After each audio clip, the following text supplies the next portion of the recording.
السلام عليكم ومرحبا بكم عشاق النجاح والتميز في قناة عادة الأغنياء. بداية ندعوكم للاشتراك في القناة وتفعيل الجرس ليصلكم كل جديد في عالم التنمية البشرية وتطوير الذات، ولا تنسى الإعجاب. ما دمت قد وصلت إلى هذا الفيديو، هذا يعني أنك مهتم بتعلم لغة ما، وهذا جيد. فأنا أرى أن الإنسان لديه رغبة وطاقة قوية لتعلم اللغة، وفي هذا الفيديو سنحاول توجيه هذه الرغبة بشكل أفضل. في كتابه الطريق إلى التميز للدكتور إبراهيم الفقي رحمه الله، وضع بعض النقاط لتعلم اللغة بشكل سريع وفعال. إذن ركز معي، لن يكون هذا مجرد كلام نظري، بل سنبدأ بخطوات مرتبة حتى تطبق هذه المعلومات وتضعها في الفعل.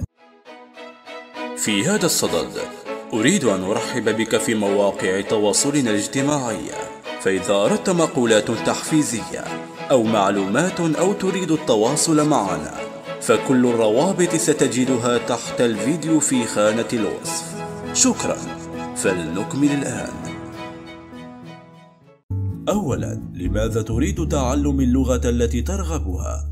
من الضروري الإجابة عن هذا السؤال، فالأسباب سوف تدفعك عندما تبدأ رغبتك وعزيمتك بالنزول.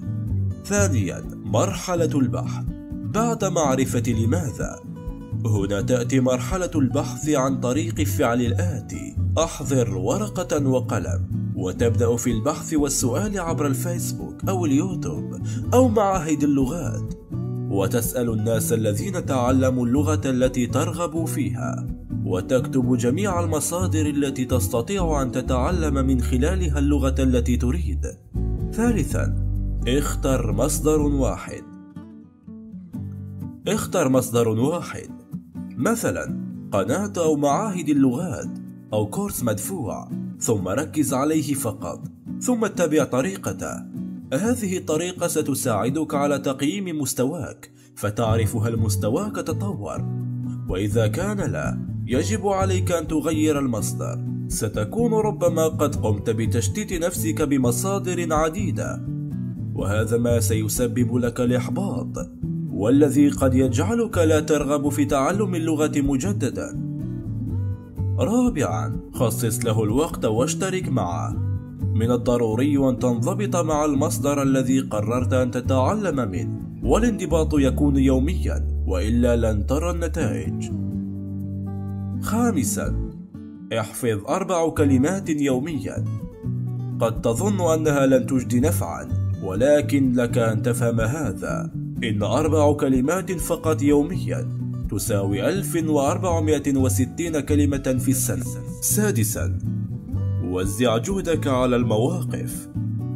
فمثلا تقول: لو كنت في بلد آخر وذهبت إلى إحدى المطاعم وأردت أن أطلب الطعام، لكن يجب أن أتكلم فقط بلغة ذاك البلد، فتبدأ بالبحث عن الجمل التي ستساعدك كيف تطلب الطعام وكيف تطلب الفاتورة، وفي المطار كذلك، أو في الفنادق وغير ذلك، وبهذا تكتسب المعلومات اللازمة لك في كل موقف. هذه هي الخطوات التي نصح بها الدكتور لكي نتعلم اللغة بطريقة فعالة وسريعة.